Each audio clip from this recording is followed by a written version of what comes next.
नहमदहु व नसल्ली अला रसूलिहिल करीम अम्मा बअदु फ़अऊज़ु बिल्लाहि मिनश शैतानिर रजीम बिस्मिल्लाहिर रहमानिर रहीम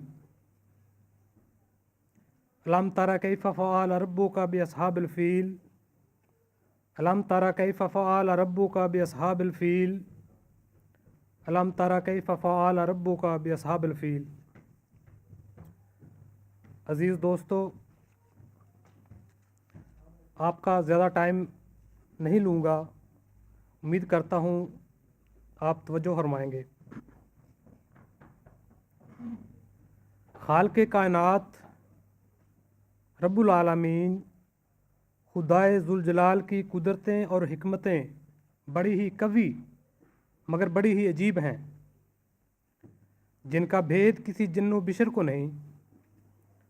वो जब भी किसी कौम की रुश्द व हदायत और अपनी महबूबियत के लिए किसी को चुनता है तो उसका इंतखाब या चुनाव हमेशा एक हकीर व बेकस और गरीब व नातवां वजूद होता है, जो अहले दुनिया की नज़र में बिल्कुल भी नहीं जचता। वो दुनिया की नज़र में एक नाकारा, बेइल्म, गैर मशहूर और कमज़ोर इंसान होता है।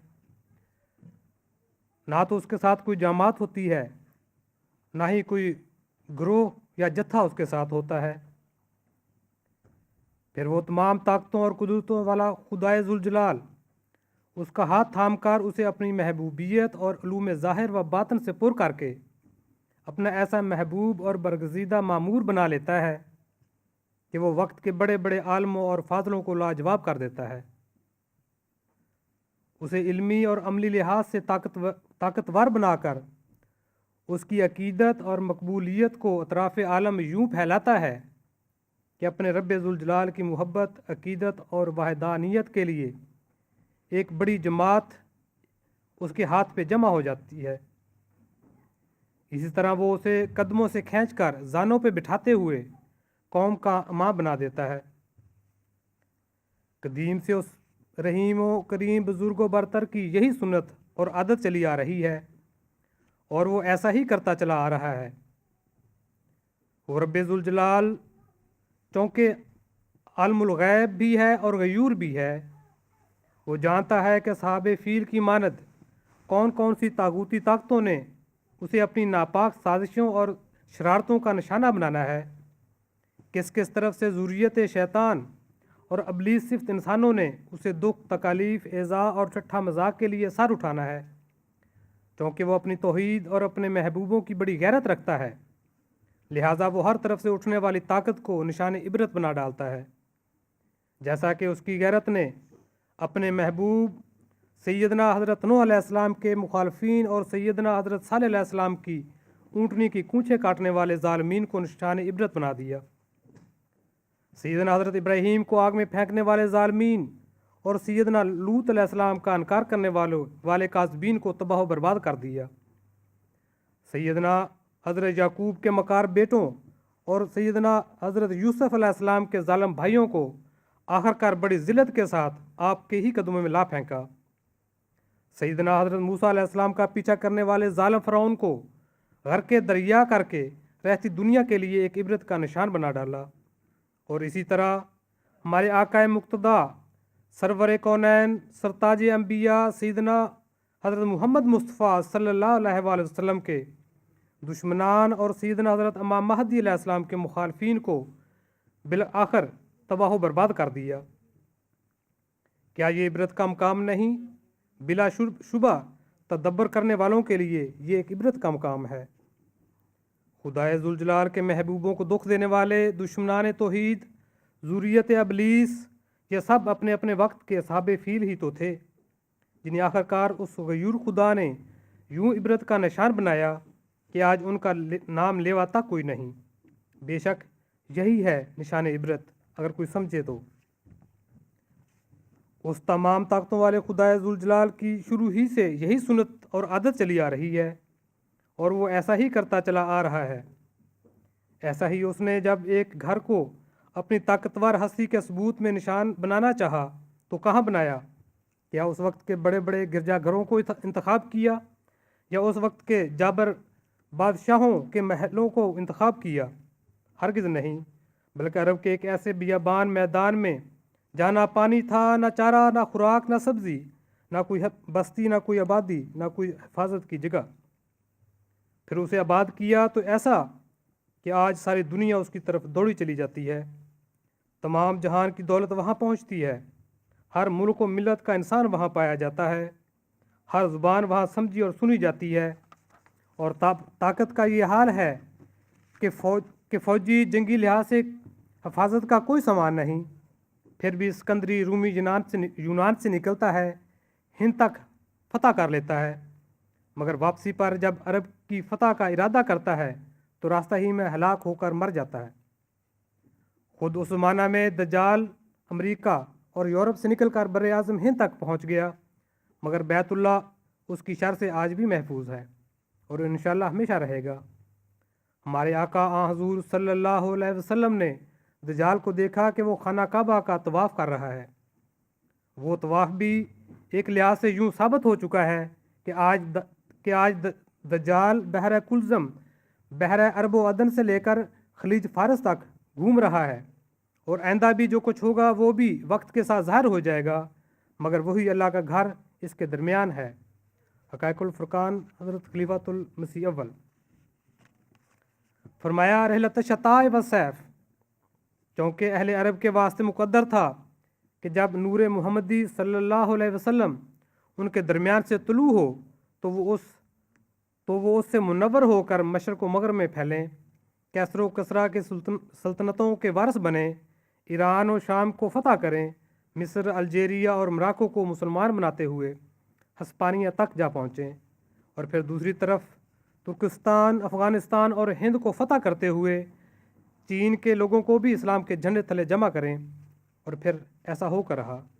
ये है उस वसी ताकतों वाले और लाजवाल कुदरतों वाले खुदाए जुल जलाल का इंतखाब कि उसने अरब की कौम, जिसने उस पत्थर को जिसे मामारों ने रद्द करके फेंक दिया और कहा कि ये काला पत्थर किसी काम का नहीं, उनमें एक ऐसा बेसहारा, बेकस, नादार और यतीम वजूद यानी हमारे आका हजूर सल्लल्लाहु अलैहि वसल्लम को पैदा फरमाकर उस स्याह पत्थर को एक ऐसी इज़्ज़त के मुकाम पर लगाया कि आज एक उम्मत उस पत्थर को चूमने के लिए न सिर्फ बेकरार बल्कि बायस इज़्ज़त व सवाब समझती है।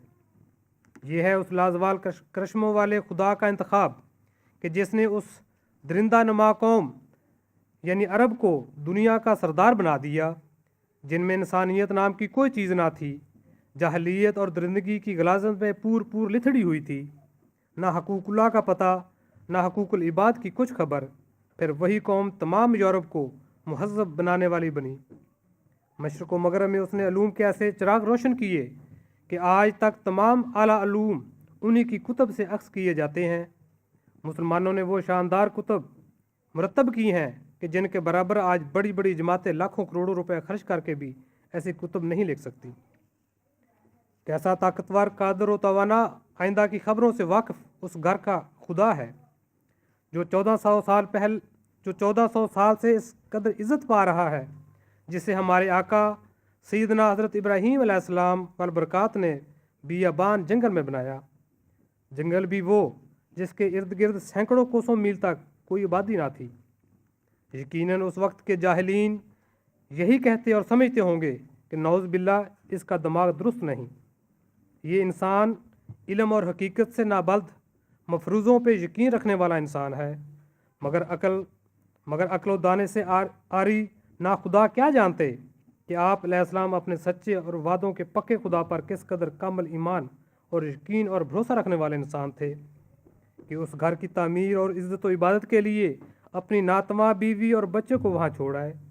अल्लाह अल्लाह, क्या ही वो ईमान था जो सैयदना हज़रत इब्राहीम अलैहिस्सलाम के सीना और दर्द दिल में था। क्या ही तवक्ल और ईमान वाली वो बीवी थी जिसने अपने अजीम शोहर से ये ना पूछा कि आप हमारे साथ ऐसा क्यों कर रहे हैं,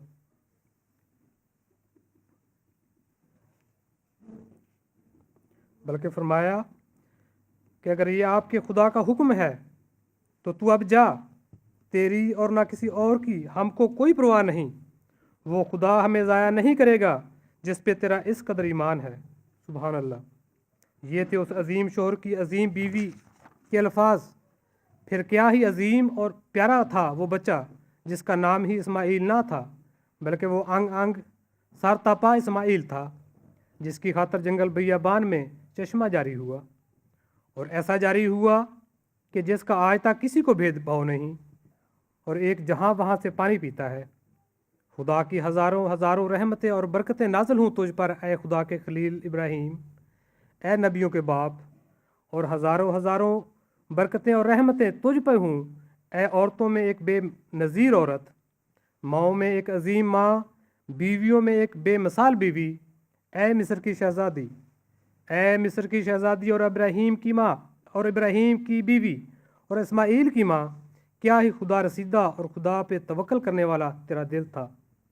تو نے خدا کی تابعداری میں ایک ایسے بھاری امتحان کو اپنے سر قبول کیا کہ اگر وہ امتحان پہاڑ پر پڑتا تو خدا کی قسم اس کے بوجھ سے شک ہو جاتا۔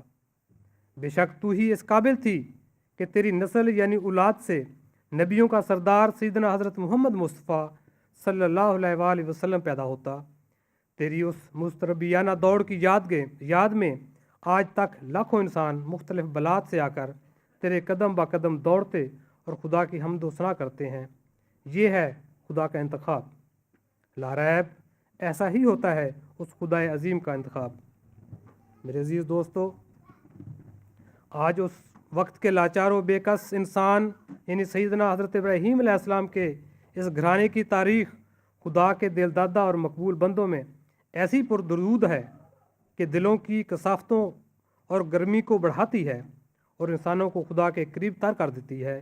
رب حاض البیت، رب حاض البیت، رب حاض البیت۔ اس گھر کی عبادت کرو، اس میں اس گھر کے متعلق جو اللہ تعالیٰ کی خاص ربوبیت کے نشانات ہیں ان کی طرف اشارہ ہے۔ اس قسم کا محاورہ تورات میں بھی ہے، مثلاً ابراہیم کے خدا کی عبادت کرو، اسحاق کے خدا کی عبادت کرو، تم اپنے باپ دادوں کے خدا کی عبادت کرو جو کہ تمہیں مصر سے نکال لایا۔ خانہ کعبہ کو بیت اللہ بھی کہتے ہیں اور بیت العقیق بھی کہتے ہیں۔ قرآن کریم سے ثابت ہوتا ہے کہ ایک وقت یہ خطہ بھی نہروں اور نباتات سے سرسبز و شاداب ہو جائے گا۔ چنانچہ اس پیش گوئی کا پورا ہونا آج سب پہ ظاہر ہے۔ خدا تعالیٰ کی طرف جھکنے اور اس کی عبادت میں مصروف ہونے اور توکل سے فائدہ اٹھا کر دنیاوی احتیاج سے محفوظ رہنے کی مثالیں تو فردن ہیں جو ہیں، مگر مجموعی طور پر ملک عرب میں اس علاقہ کا نمونہ خوب دیکھا جا سکتا ہے کہ جب ایک زمین خدا نے اپنی عبادت کے لیے چنی اور مخصوص کی تو وہ باوجود بنجر بیابان ہونے کے تمام دنیاوی نعمتوں سے بھی متمدع ہو گئی۔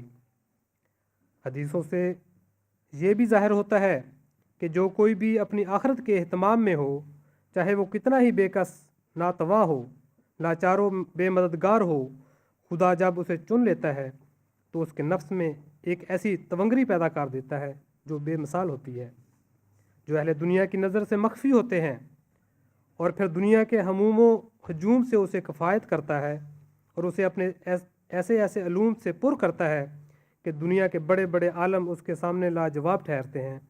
مگر جو غافل ہو کر دنیا کے اہتمام میں مشغول رہتے ہیں تو اللہ بھی انہیں دنیا کے سامنے محتاج کر دیتا ہے، اور جو اللہ کے انتخاب پہ باغی ہوتے ہیں وہ ابلیس اور اصحاب فیل ٹھہرتے ہیں، پھر اللہ بھی ان کی پرواہ نہیں کرتا اور اسی دنیا میں نہ صرف انہیں ذلیل و رسوا بلکہ ایک نشان عبرت بنا ڈالتا ہے۔ یہی ہے اس کے غیرت کا تقاضا۔ سیدنا حضرت ابراہیم علیہ السلام نے اس گھر کو تعمیر کرتے وقت جو دعا اپنے اللہ تبارک و تعالیٰ کے حضور کی تھی وہ بھی اللہ نے قبول فرمائی، اور اس سے بھی خدا کی ہستی کا اور انبیاء علیہ السلام کی صداقت کا بین ثبوت ملتا ہے۔ اور اللہ تعالیٰ نے حرم کے متعلق قرآن کریم میں جو پیش گوئی فرمائی تھی، جس کا ذکر سورہ عنکبوت کی آیت 68 میں ہے، وہ پیش گوئی بھی آج تک پوری ہو رہی ہے۔ مفسر لکھتے ہیں، عرب پہلے جاہل کہے جاتے تھے، اسلام لانے سے وہ دنیا کے عالم کہلائے۔ کافر تھے، خدا نے انہیں مسلمان بنایا۔ جہالت میں بھوکے تھے، خدا نے توام وحی سے مالا مال کر دیا۔ हाँ, हजूर सल्लल्लाहु अलैहि वसल्लम ने भी मक्का पर चढ़ाई की थी और इसको फ़तह किया था, और आप सल्लल्लाहु अलैहि वसल्लम के बाद आपके खुलफा को भी ऐसा करना पड़ा और सबको फ़तह हासिल हुई और अहले मक्का को शिकस्त हुई, क्योंकि ये सहबान बैतुल्लाह की तखरीब के लिए हमलावर नहीं हुए थे, बल्कि उसकी हुर्मत को कायम करने और तौहीद को कायम करने और फसाद को मिटाने के लिए उन्हें ऐसा करना पड़ा था। इससे एक बड़ा लतीफ़ नुक्ता मार्फत ये भी हासिल होता है कि अल्लाह ताला को किसी ख़ास जगह या किसी ख़ास कौम के साथ कोई ताल्लुक़ नहीं कि वो जो चाहे करते फिरें। जैसे कि आज कल हमारे अहमदी भाई ये ख्याल कर रहे हैं कि हज़रत इमाम महदी अलैहिस्सलाम की दुआ के नतीजा में अब आप अलैहिस्सलाम की नस्ल क़यामत तक के लिए खिलाफत की वारस हो चुकी है। ऐसा हरगिज़ भी नहीं। अकीदत में ये बड़ा ही एक नाक़स ख्याल पैदा हो चुका है या किया जा चुका है, और बिदात हमेशा ऐसे ही पैदा हुआ करती हैं। याद रखना चाहिए कि अल्लाह ताला को अपनी तौहीद प्यारी है। अल्लाह ताला को अपने महबूब प्यारे हैं जिन्हें वो अपनी तौहीद का पैगाम देकर मबूस करता है, और अल्लाह ताला अपने इन मुत्तकी और साले लोगों से बड़ा प्यार और उनकी बड़ी गैरत रखता है, ख्वाह वो कहीं से हों और किसी कौम या तबका से हों। उनके मुखालफीन चाहे कितने जाबर और ज़ालिम हों, तहे तय करके रख देता है। अहले मक्का, अरब वाले और गिरदो नवाह के लोग बासबाब बैतुल्लाह की इज़्ज़त के जिरान बैतुल्लाह कहलाते थे, और इसी वजह से उनका नाम सकान हरम भी था, यानी खुदा के हरम में रहने वाले खाना काबा के वाली। अखबार बदर हक़ाइक़ुल फ़ुरक़ान सफ़ा 468। अज़ीज़ दोस्तों, कुरान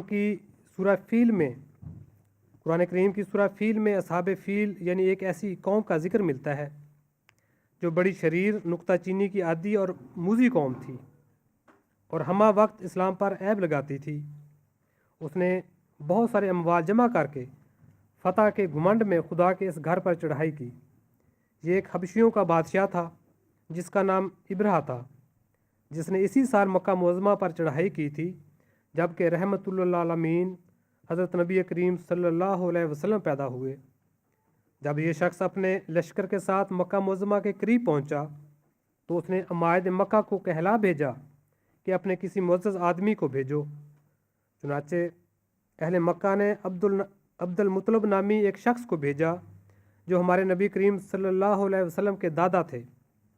जब अब्दुल मुत्तलिब इस इब्रा नामी बादशाह के पास पहुँचे तो वो मदारात से पेश आया, लेकिन जब अब्दुल मुत्तलिब वापस आने लगे तो उसने कहा कि आप कुछ मांग लें। अब्दुल मुत्तलिब ने कहा, मेरी 100 ऊँटनियाँ तुम्हारे आदमियों ने पकड़ ली हैं, वो वापस भेज दो। तब उस बादशाह ने बड़ी हकारत से अब्दुल मुत्तलिब की तरफ देखते हुए कहा कि तुम अपनी ऊँटनियों की फ़िक्र में लगे हो, हम तुम्हारे उस माबद को तबाह करने के लिए आए हैं। इस पर अब्दुल मुत्तलिब ने कहा, हमारा मौला जो ज़रा ज़रा का मालिक है, जब ये माबद उसी के नाम का है और उसी की तरफ मंसूब है, क्या वो इसकी हिफाजत नहीं करेगा? अगर वो अपने माबद को खुद हिफाजत नहीं करना चाहता तो हम क्या करें या हम क्या कर सकते हैं? आखिर इस लश्कर में ज़बरदस्त मूज़ी वबा पड़ी और साथ ही अबाबील नामी छोटे छोटे परिंदे हमला आवर हो गए। इस तरह असहाब फ़ील नामी ये लश्कर वहीं पर रब्बे ज़ुल जलाल की गैरत का निशाना बनकर तबाह बर्बाद हो गया। ला रैब यही होता है रब्बे ज़ुल जलाल की गैरत को ललकारने वालों का अंजाम। सैयदना हज़रत इब्राहीम अलैहिस्सलाम और आपके फ़र्ज़ंद अज़ीम के हाथों बने हुए अल्लाह ताला के इस घर की हिफाजत हमेशा होती रही है और होती रहेगी।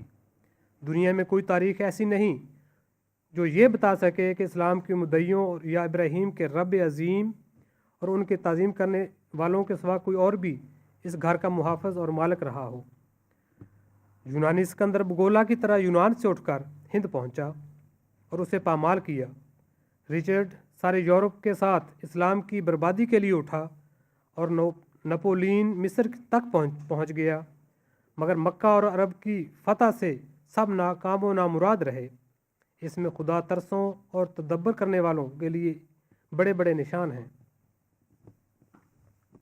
कि रब्बुल ज़ुल जलाल अपनी तौहीद और अपने माबूस किए हुए महबूबों की किस कदर गैरत रखता है।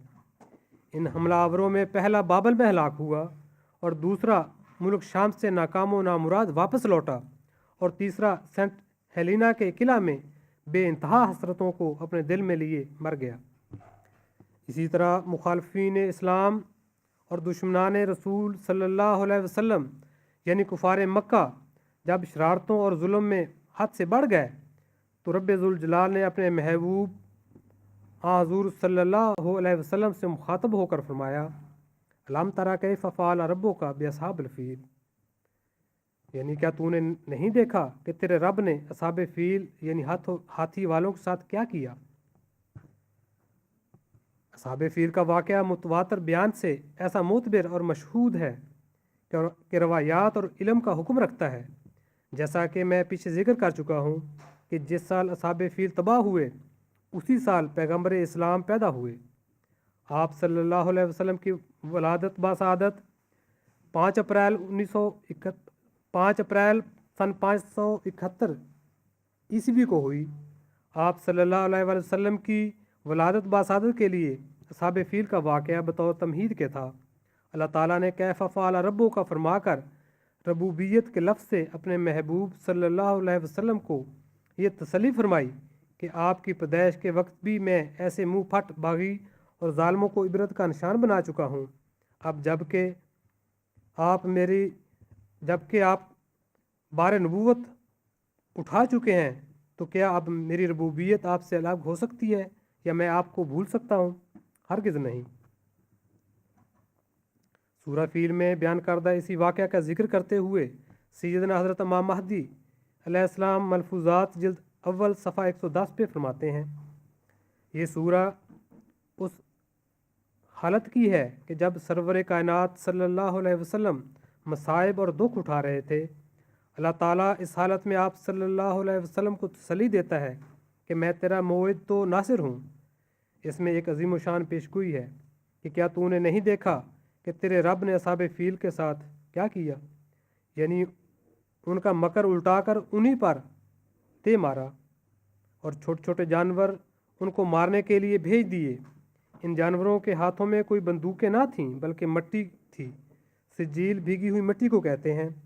اس سورہ شریفہ میں اللہ تعالیٰ نے رسول اللہ صلی اللہ علیہ وآلہ وسلم کو خانہ کعبہ قرار دیا ہے اور اصحاب فیل کے واقعہ کو پیش کر کے آپ کی کامیابی اور تائید و نصرت کی پیش گوئی کی ہے، یعنی آپ صلی اللہ علیہ وسلم کی ساری کارروائی کو برباد کرنے کے لیے جو سامان کرتا ہے اور تدابیر عمل میں لاتا ہے، ان کو تباہ کرنے کے لیے اللہ تعالیٰ ان کی ہی تدبیروں کو اور کوششوں کو الٹا کر دیتا ہے۔ کسی بڑے سامان کی ضرورت نہیں ہوتی، جیسے ہاتھی والوں کو چڑیوں نے تباہ کر دیا۔ ایسا ہی یہ پیشگوئی قیامت تک کے لیے ہے۔